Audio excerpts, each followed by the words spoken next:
Hey, my name's Rick, and I've been a Kylie fan since, well, the Henderson kids. And I think body language is a missed opportunity. And if you disagree with me, then go and listen to Ed Sheeran. Hey, my name is Jono. I've been a Kylie fan since birth. Body language in one word is innovative, and those who disagree are haters. Hi, my name's Matthew, and I've been a Kylie fan since Fever. I think body language was a really brave move for Kylie, moving away from dance and disco, and those who disagree with me are very welcome to her opinion. Hi, my name's Matt. I'm from Sheffield in England. I've been a Kylie fan since '88. I think body language is massively underrated, and I think anyone who disagrees with me is plain wrong. Hey, my name's Aiden. I'm from Canada. I've been a Kylie fan since 2001, and I think body language is a masterpiece. Those who disagree with me are tasteless. And I'm Tim. I'm the one wearing the purple trunks.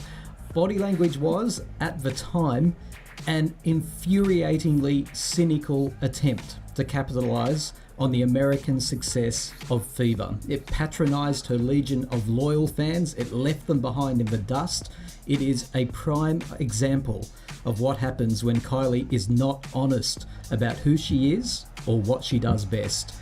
And it's only through the passing of time with the American cash grab, now a distant memory, that the tracks can actually be appreciated in their own right. In the blue corner, we have Rick from Newcastle, Australia. In the red corner, we have Jono from Sydney, hopefully not in the nude, as he was last time. In the yellow corner, we have Aiden from Canada. In the orange corner, we have Matt from Sheffield in England. In the chocolate corner, we have yet another Matthew from England. And if it's possible to have 6 corners, I was never very good at maths, that's where I'm still standing, suffocating with desire to finally resolve the age-old feud, body language. Hit or miss? The choice is yours, my friends, as we begin the grudge match of the century. Let's get ready to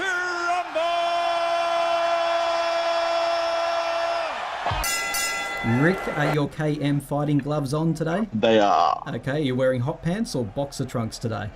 Oh, I couldn't fit the hot pants on. Chocolate cake last night. Destroyed that. Give it to me, Rick. There were promises, but what did body language actually deliver? The biggest mistake of her career. The biggest missed opportunity to capitalise on the success of Light Years and Fever. I don't know why she delivered the album she did. Still confuses me today. I just feel it was a present to America. They didn't want it. We didn't want it. I don't know why. Now, Aiden, you said anybody who doesn't appreciate body language is, quote, tasteless. Tell us why. Way to expose me. that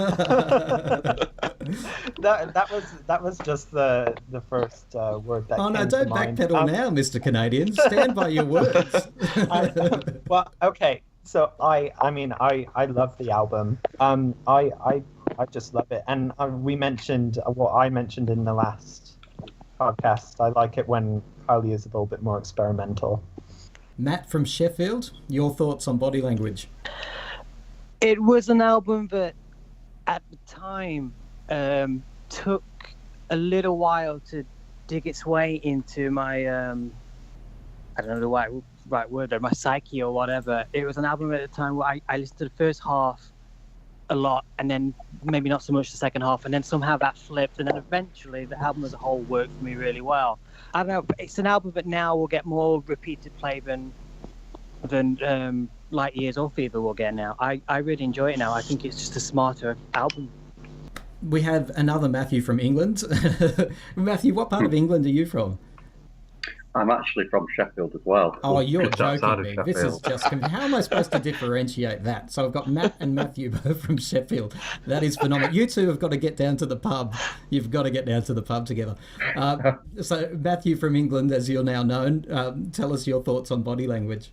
I think it was a very brave move. It was a cash-in for America, but can you really blame her for that, for wanting to kind of get on top of Fever and make money out of another album? I mean, it didn't work. But for me personally, I do like the album. I I actually prefer it to Light Years. It didn't deliver on what it was supposed to do overall, but for me, it's a middle ranking album for me. What was it? quite like it. What was it supposed to deliver? Do you think? It was supposed to deliver a hell of a lot of hits and generate a hell of a lot of money. You asked the question there, can you blame her for wanting to capitalise on Fever? And no, I can't blame her. I want it to be a hit in America, don't get me wrong. But my problem with this was that America loved her for the sound of Fever, and then they discovered all her back catalogue from that point forward. And then she pandered to them with this album. When you were on the back of Fever and you were a fan in her corner, and then she abandons you for this American, in inverted commas, flavour, just for the sake of capitalising, she forgot America fell in love with her for what she'd produced before that point. 100% agree. Slow was a really good lead track, but I think Slow was completely different to the rest of the album. Exactly. I think if every other song after Slow on the album was a lot like Slow and in that sort of genre, then I think we had another Fever hit on our hands. But Body Language, coming from Australia, being a massive fan for over 30 years, and then being given Body Language, it was like a slap in the face, to be honest. It wasn't pop as far as I was concerned. I think it was just a big cash grab. Jono, you're probably champing at the bit there. Well, this is all news to me, actually, because I didn't know anything about how this is an Americanized So we need to album or explain whatever. for the people listening that Jono was probably only a twinkle in the postman's eye when this came out. Is that right, Jono? Something like that? I think I was probably only like 10. You were very young. You were very young. Yeah. So this is an education for the young'un, isn't it? It's all news to me. It's hard for him to defend there, Rick. I think we've got Jono speechless. Yeah. That's 1 point for the red corner, I've got to say. Aidan, how are you going to defend Ding, this? ding, ding. I don't know, actually. You are one of but, these Americans/Canadians that she was pandering to. And funnily Yeah, I enough, guess- you lapped it up. She actually achieved her Yeah. purpose. There's Aidan over in Canada That's with his tongue well, hanging down this to the is- ground. Well, this is the first time kind of like hearing these other perspectives, and I guess maybe, maybe I did lap it up a little bit. But over time, like, it's stayed one of my favorites. There was an absolute disaster in Kylie camp after the release of Slow. Okay, yes, it got to number one. There was, after the release of Body Language. And that disaster, there was panic. There was, you could hear it in the tone of Kylie's interviews at the time. She said, "Hang in there, fans. There's more to come. Wait for the second single," which was Red Blooded Woman. There was panic in her tone. There was panic from Parlophone. They knew they'd gone down the wrong track. It's an album. I sort of feel sort of dead defensive hearing everyone being so slightly sort of negative about it. I really enjoyed that album. I sort of thought it was one step. I have to say, I sort of thought I enjoyed the Body Language sort of period slightly more than the Fever period, if for no other reason than the Fever period felt a little bit, as someone who was a long-term fan, felt a little bit like us Kylie fans who had been sort of shoved out the way in terms of we sort of The commercial success. the casual pop fan has sort of come in and said, right, we're Kylie fans now. We're all like Kylie. And it's like, hello, we've been here from the start. Hi. Yeah, people over like here. Aidan, that's right. We kind of, a lot of bandwagon fans, I guess we'd call them. Yeah, jumping on the At the bandwagon. time. I agree. So, In my defense, I didn't know who the hell Kylie Minogue was. And I don't think a lot of that's other fair. people did here either. Yeah, no problems with that. It's like when other people who would spend their years slagging her off, and all of a sudden when she was cool to like, all decided they liked her all of a sudden. As far as the style is concerned, it's I think it's still pop with an R&B flavor as opposed to an all-and-out R&B album. But I sort of remember at the time that's where a lot of quote-unquote pop music was heading anyway, and a lot of American influence was coming over by people who hadn't had success in America. It's just where pop music was going. Matthew from England, we don't mind saying that you're right into chart statistics, particularly those in the UK. Can you tell us a little bit about how Body Language fared? Yeah, of course. So the album peaked at number 6, and it did go platinum. It sold about 400,000 copies, which is very good, but I'm sure was very disappointing from what she'd just come down from. Yep. Slow went to number 1, But two facts about that single: it's actually her most recent number one in the UK. So she's not had one for a long time. Wow. Yeah, and it's her lowest selling number one that she's ever had in the UK. I heard that. Now, that's not necessarily all on Kylie's shoulders, isn't it? I mean, this was the era of the download and pirating was big, so it was the lowest selling number one single at the time. Well, it's her lowest number one selling single. There have been a lot more lower selling singles since and around that time. Red Blooded Woman went to number 5. And Chocolate number 6. So at this point, she'd still had a very strong link of top 10 singles in the UK. By today's standards, that's not a tank at all. That's a huge success. If Golden did anything like that, we'd all be cheering, right? We'd be saying she's back, she's bigger than ever. But because it was on the back of Fever, the comparison was harsh. Absolutely. Yeah, we can't really expect those kind of figures today, I don't think. But yeah, back then. This one, I have to say, is probably the easiest album I've ever made. And some time ago, I would have thought that it has to be difficult in order to be good. But no, I don't think that anymore. I think that having signed with Parlophone and done Light Years and Fever fairly quickly themselves, we've done all the groundwork. So getting to this point, we've done our homework, and this one was fairly easy. I mean, it's not to say it's without its moments, but we did it pretty swiftly, about 6 months.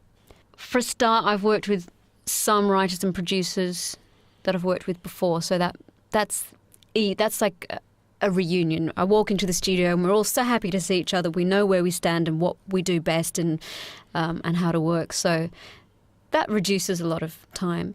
And I just think that I've done 2 pretty major tours fairly recently, and I don't know, I feel like I'm on a roll, so this one was very, very enjoyable, and I'm extremely happy with the result. What do you make of Slow as a lead single for Body Language? I think it's probably one of her most iconic songs outside of, Can't Get You Out of My Head. And the video is just everything, to be honest. The entire sea of people on the towels is very much like what she did with All the Lovers. Rick, it's interesting, with Slow, it was shot at a pool in Barcelona. I have a recollection that Kylie, after it was shot, wasn't entirely happy. She didn't hate the video, but it wasn't quite what she'd conceived. It was a really strong single, like it sold so well. But what I was afraid of was the reason that it sold so well is because of the success of Fever. So it comes out, and like was said previously, you had a lot of fans that had just sort of jumped on the bandwagon. So I don't think it's her strongest lead single ever, but I think that it was the single that should have led the album, and I'm glad it did.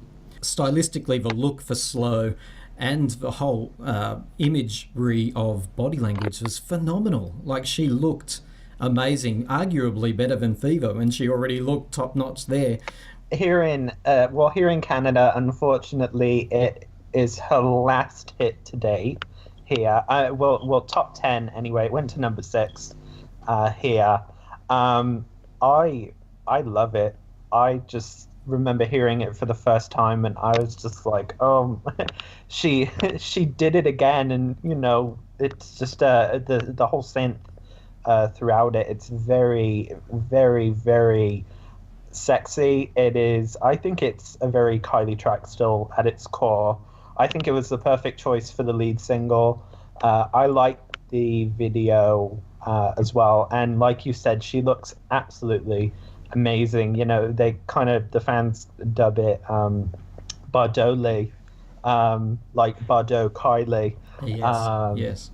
During the time, like Brigitte Bardot. Very, very, and she herself has discussed that. If you're expecting sort of Fever Mark II, I think Slow sort of shook you up and made you listen. Now, with me personally, it took a few listens to get my head around it, but I love that song now. It's interesting how it's equally sort of retro. It reminds me a bit of sort of early Yazoo sort of stuff, and yet it's very sort of minimalistic and futuristic at the same time. It's something that I know some people didn't quite get, but if in years following with people like LaRue and things like that, the sort of minimalistic pop became a thing years later. I think it was ahead of its time, I really do. Track 2 on the album is Still Standing. Now, this is the track that she actually opened the Money Can't Buy album launch performance with, perched upon that big level with clicking her fingers and the projections of pop and all that sort of stuff behind her. It was a great start to that concert. Who remembers that? To be honest, I think it should have opened up the album. It's got a very distinctive intro, and the lyrics, Yes. I think, relate to the whole album. So, welcome to this sound, we're going to get down. That's why she opened the Guess show, Who? isn't it? Yeah, it's quite symbolic, the lyrics.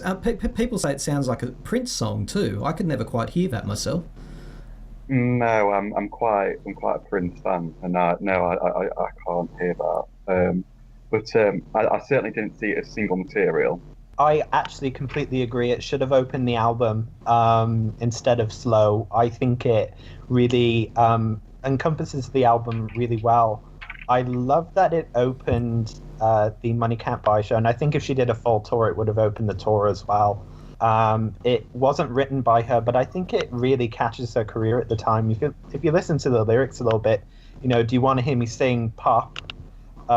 It's kind of a little bit bitchy almost. It's like, saying, maybe, I'm not going to give you another fever. This is what I'm doing now.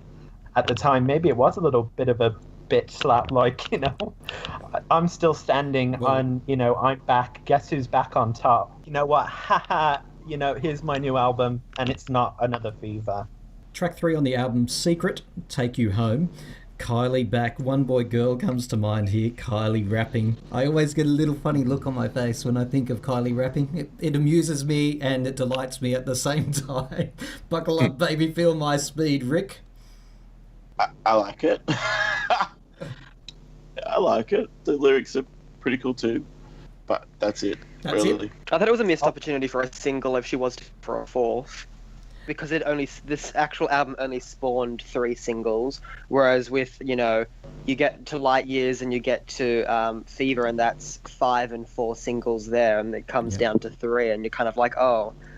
I can categorically say, even though it's not on the record, that they abandoned this project. That's why we only got the 3 singles. They abandoned it. They just ran, and they abandoned it through the tour too. Because if they did intend to tour with it, and there's no evidence of that, but if they did, they abandoned that and they went down the greatest hits track instead. I would have loved to have been behind the scenes during this project, because there was panic, there was chaos, there was recalculations, recalibrations the whole way through. They just didn't know what they were doing. Promises is track 4 on the album. My least favorite on the album. I think it's a little bit fillerish. Get to the next track. I think it sums up the album really well with the first verse. Remember how it used to be. Remember how you promised me that life would always be good. Oh, is this You her forgot talking the to fact the you fans? lied to me. Yes. Like, you've just taken what was Fever and Light Years, brilliant pop, and you've just thrown it away for the sake of money. Oh, good on you, Rick. Well done. Nicely picked. It was a secret poem to her fans, her Cheers, mate. disenchanted fans, right? Exactly. Track 5, Sweet Music. This is the return of Karen Poole, her longtime collaborator, who wrote Wow amongst many other different songs in Kylie's back catalogue. Sweet Music, what do we think of this? This is the best track on the album. It is. It really is. Like, look, maybe it could have been a single, but like you said, they abandoned it. They hit send and they ran. It's really just so sexy without actually being overtly sexual. And this is a song about writing a song, apparently, because there's lots of references to things that normal people like me, and that's the first time I've ever been described as normal, wouldn't understand. Things like put the fairlight on the track, things like that. A song about writing a song. Fantastic. I really, really like the bridge in the song. And we can go crazy like that. Yes. Like that. I really like that fun. bit. It's fun. Probably could have been a single because it's very commercial.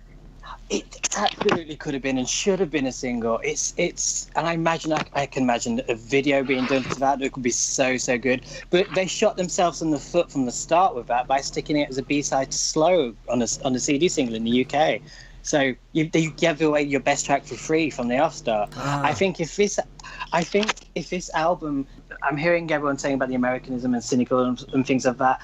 I think if there is anything to be said about this album, this is the first sign that someone in her marketing team or someone at Parlophone doesn't know what they're doing at times, because someone should have picked up on this and said, no, this has got to be a single, and just let it being given away for free. It's sort of one of the earliest sort of mess ups, in terms of that side of things. Why was this one given away for free? It makes no sense. Single number 2 caused a furore on the Kylie fan forums at the time. There were so many people angry. Even though this is a classic song, Red-Blooded Woman, it was so maligned at the time. People just were furious that this had been chosen as the second single, and every fan worth his salt or her salt at the time was saying the same thing. She's choosing this because this is meant to be the cracker for America. It wasn't the cracker song for America. Didn't work. Did it chart in America? I don't think it did. Nope, didn't even work. It did on the dance chart, but not on the Hot 100. The silver lining to this, of course, is the video clip. I mean, does everyone agree with my thoughts that this is it's a fantastic video clip, very slick, very professional, very American, but can be forgiven because it was really well executed. Really, really good video, yeah. I adore the video. I think it's one of her best. I adore the song. I think it's one of the it ranks amongst the highest ones for me as well. The video is just superbly well directed. Some great visuals, especially with the lighting. I think is it in the truck bit towards the end, things like that. The only thing about the video, if I have a slight niggle with it, is the little dance routine bit, which just is fine for what it is, but it doesn't quite fit in with the narrative or everything that helps is happening in the video. So that just stands out a little bit for sort of, this takes me out of the, it's sort of your sense of disbelief, if you like, is sort of cancelled out by that little dance routine, because it just doesn't quite make sense. And it's not like it's a dance routine they ever repeated or saw again in any concert. So, sure. But the song, I don't know. I don't remember any backlash about the song too much, apart from a lot of people talking about it had elements of Survivor by Destiny's Child, yes. and it was a Justin Timberlake song. I can't remember which one it was, with the bits. That sounds like all of his back catalogue. In all fairness, yeah. But I think Red and Woman betters both of those songs anyway. It is absolutely one of my favourites, and for any number of reasons. I mean, there's that adorable, cute little reference to "Spin Me Around" by Dead or Alive, which is just fantastic. Yes. Yeah. Is this song a rejection anthem? Like, is it like, the lyric how it's like, I want to keep freaking around, I want to get down, I'm a red-blooded woman, what's the point of hanging around if you want to keep turning it down? You're saying this is a woman trapped in a relationship, she's going up yours on leaving? No, it's about a woman that wants, how to put it lightly, she wants dick, and she's not getting it. That's what I thought it was. Kylie. Well, that would explain the choreography. It's kind of like a Britney song where it's like, I mean, let's be real with ourselves. Most of Britney's songs are about dancing in a club, and then meeting a guy. But really, kind of Kylie seemed to take it in a different direction where she's actually not getting what she wants. That's what I think it's about. As they used to say on Fast Forward, I think there's something in that for all of us, don't you? We moved to track 7. Sorry, Jono, you're awesome. You're very good. Track 7 is Chocolate, which was also the third single on the album. There's some amazing mixes of this song. I like the track. There was a rapper on one version of this song too, not the album version, that is. The video clip is pretty sleek as well, if not a little bit repetitive. And of course, I don't think it's divisive. I think every fan loves the little hat that she wears in the middle of this clip. Am I right? Or am I wrong? With the dancers? Yeah. So goddamn sexy. Like, I know I've been really negative towards this album, but I really love this song. Like, this song is the song. Like, It's in my top 5 songs of all time. Love it, love it, love it. I know this is another one like Coming to My World where she decided to re-record the vocal for the single version. I don't know why. There's nothing wrong with it. The blend of the layered vocals in the album version it just sounded absolutely heavenly. The lyrics make sense. There's no throwaway lines or filler lines. For all the sort of divisiveness of this album, I think the singles on this album are actually really, really strong. Thank you. I remember her saying that this was actually the hardest song to record on the album. Yes. That she struggled vocally with this one the most. And she was stuck in a booth. It was hot. She had no fan. I remember that. I'm glad you mentioned that. And yeah, she said she wasn't looking forward to performing it live, I remember her saying, because it was a very layered song that took a long time to record. Yeah, and then she decided to release it as a single and perform it live. She does like to punish herself, let's face it. Now, Obsession was apparently controversially written or referring to James Gooding, who Kylie fans, just like Joshua Sass, don't particularly like because he sold his story about his relationship with Kylie Minogue. She never confirmed or denied that Obsession was about James Gooding, but what do we make of the track? Oh, I love a diss track. I really like the song. I kind of feel like it's also a diss track to like people that just really just cling on to their partners like they are a possession. I think the lyrics are very poignant. If you like diss tracks, you must be a Tay-Tay fan then, are you? Taylor Swift? No, God no. All she writes is diss tracks. Everything's about the last one she slept with.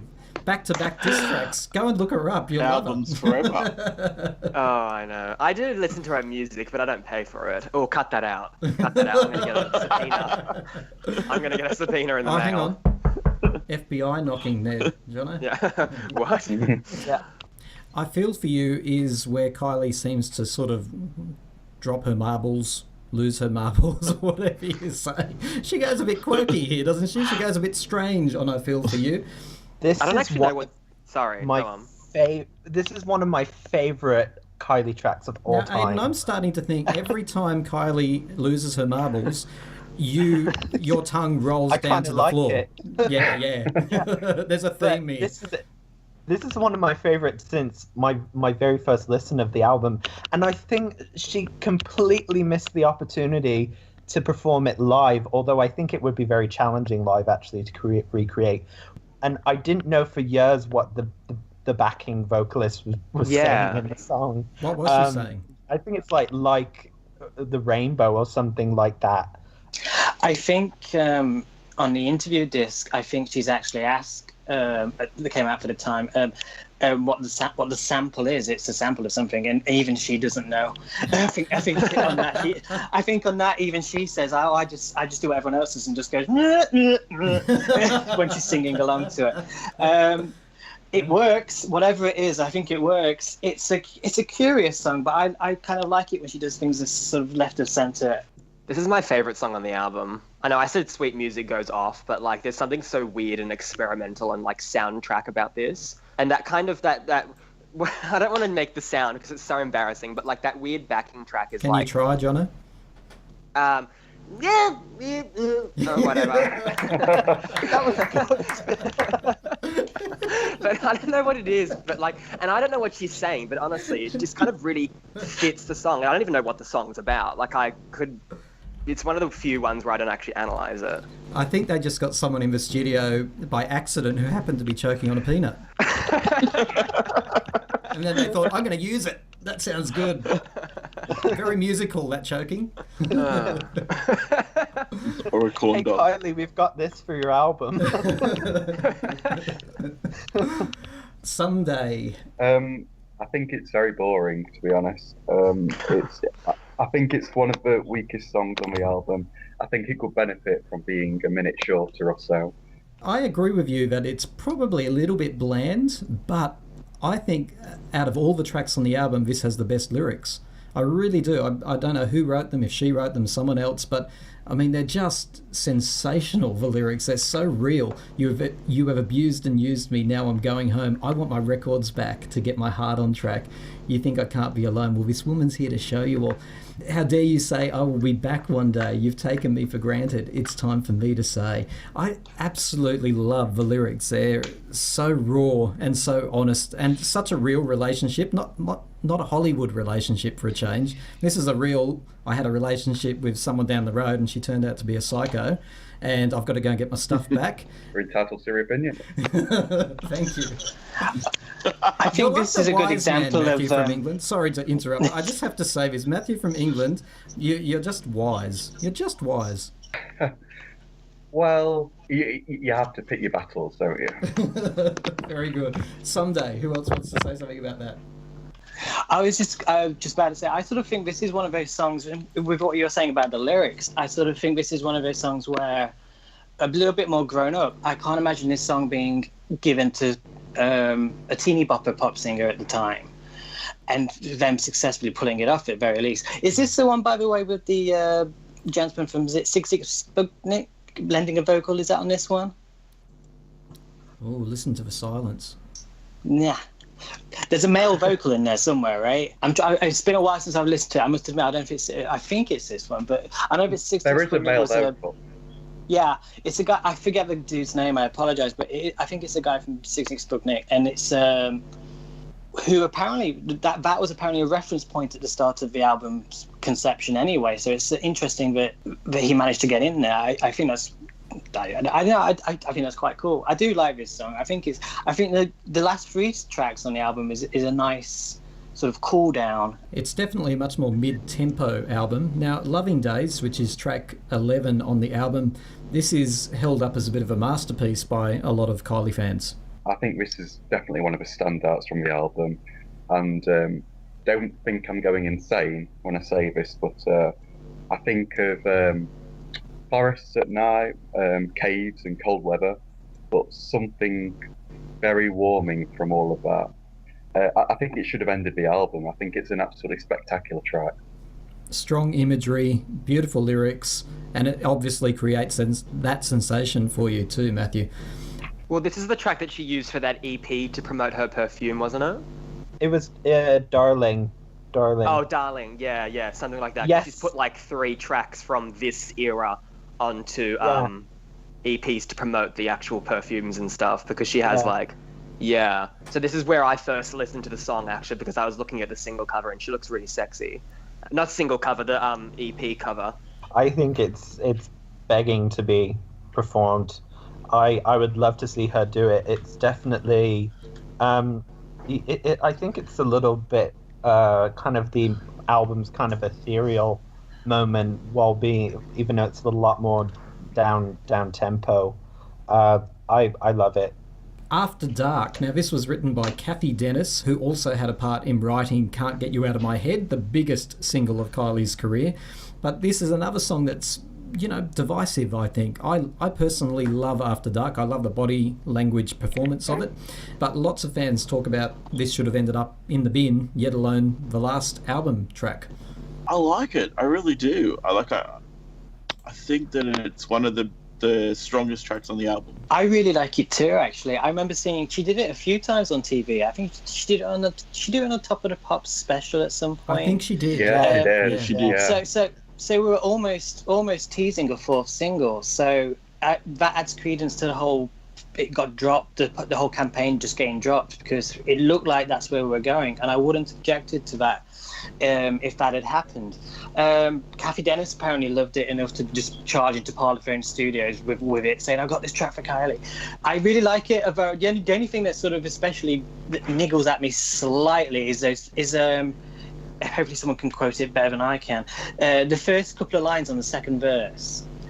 Is it tempting? Everything about you is so tempting. Yes. Yeah, it right. is. Yep. Yeah, which I don't know when Kathy wrote the song, but obviously that sounds very much like was it Hearsay or the other guys from one of the competition. I think what it was. The other ones who did it, sexy, everything about you is so sexy. So obviously that sounds very, very similar, and a lot of people picked up on that at the time. That was the biggest talk, I remember, about the song. But no, I really, really like it. An interesting tidbit too, and I don't know if it's confirmed or not, but Kathy Dennis, who wrote this song, and for those who don't know, Kathy Dennis, she was a pop star in her own right in the 90s. Apparently she did backing vocals for this track as well. Everyone's very excited by that. Kathy who? I imagine that's true, and I love Kathy Dennis's stuff in the early 90s. I've recently got the expanded edition. It's out now if you want to get it. Where would Kylie be if she'd recorded Toxic, by the way? Where would she be? Oh, I know. I was just thinking. I'm like thinking, oh, where would she be? I think in regards to Toxic, I think it... sometimes people say, it would have given her a hit, but in America and here anyway. But I think it wouldn't have. I mean, if you look at Britney Spears, who has been popular over here since the beginning of her career, they're different pop stars, and they're different styles as well. I think.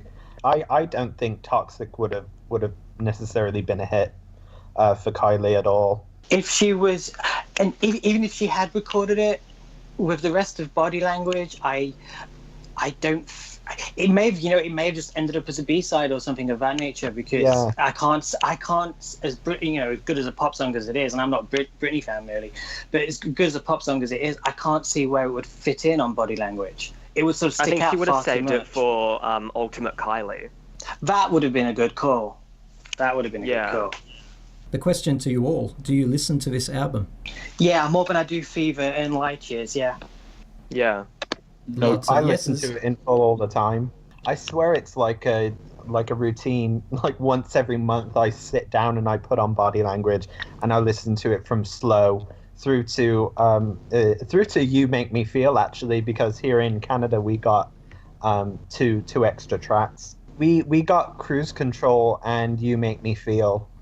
Slow Motion was the final track on the Australian version of the album. We'll talk about some of these B songs. So we had Slow Motion, You Make Me Feel, which I love. That's another bit of a quirky song. I love City Games, which was on the Chocolate CD single. It's one of my favourite Kylie B-sides, actually. And interesting to note that before the album came out, there was like a review or something of the City Games album. Does anyone know about that? Yes. Yeah, the City Games album, and like this is Kylie's new album that's coming, and then City Games ended up being a B-side on the Chocolate single. I really like it though. I think it's very, I think it's definitely one of the a song that represents what she was going for. You know what's strange about this album? There's no Steve Anderson. Like, he didn't produce any of the songs on the album at all, and I think that's where they went wrong. I think that's where they sort of lost their way a little bit. But they did bring him in to do the Money Can't Buy show. I think the album just lacked Steve Anderson.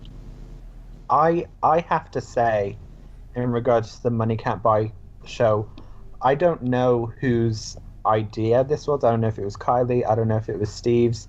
But the mashup of Breathe and Je T'aime is superb. Utter genius. Yeah. Whoever came up with that, biggest, oh my god. Absolutely one of the, actually probably my favorite live moment of her entire career. It was so smart to mash those two up and make it work. I Genius. Just love it. And I wish they'd released it. Yeah, I wish we had a proper either studio version or live recording of it instead of just. I have an audio of it ripped from the DVD. I think with the Money Can't Buy show, I thought it was very, very good. But speaking of Breathe, for instance, I think my criticism of it would be that all the best bits of that show are all her older songs. I don't think she did enough to really promote Body Language with that show. Now that we've talked it through, a sentence each, how Body Language sits in her landscape and how it affects you personally. We'll start with you, Rick. I haven't listened to it in 3 years until last night, and I probably won't put it on again till I need to. I absolutely love it. I wish she would include more of it on tour. Jono? I'm always one to bring a gun to a knife fight, so I'm going to say all of you are wrong, and this is a good album. Nice, Jono. Matt from Sheffield. As I was sort of kind of saying earlier, it took a while for the songs to seep in, and to the point where I was listening to half an album at a time at one point. And to be honest, my favourite Kylie albums are, and depending what mood I'm in. But I think this one overall ranks pretty highly. I think that it's given a bit of a bad time. I think it's underrated. I think it's smart, and I think it's grown up. And in an era of kiddie pop, I think it was a breath of fresh air. And Matthew from England. Middle of the road. It's Fever with a flu. What was that? Fever with a... Flu. I still can't get that last word. Anyone else? Flu. Fever. Yeah, fever with influenza. Fever with a flu? That is fantastic. Best line today. Yes, fever with a flu. I like that. I actually just want to add, I saw one review of Body Language once, and I think this sums it up really well. The line was, fans of Light Years will be disappointed, fans of Fever will be educated, and fans of Impossible Princess will be relieved. Oh, I think that sums it up really well. Isn't it? Brilliant. Yeah. Thank you all. You're all awesome. Thank you very much. Whoever won or lost, it doesn't matter. We all just enjoyed the fight, right? Good fun. Yeah. Any Kylie fan is Awesome. a winner. Thank you all so much for your time. The next podcast, we're going to be looking at the album X, which is one of mixed emotions for fans because, of course, it came on the back of Kylie's absence for many years, having had cancer, and the promise of a very personal album. We'll be looking at X in our new series, but thank you very much, everyone here. Thank you very much. Thanks, guys. Thank you. Most welcome. Thanks, guys. Bye. See ya. Bye.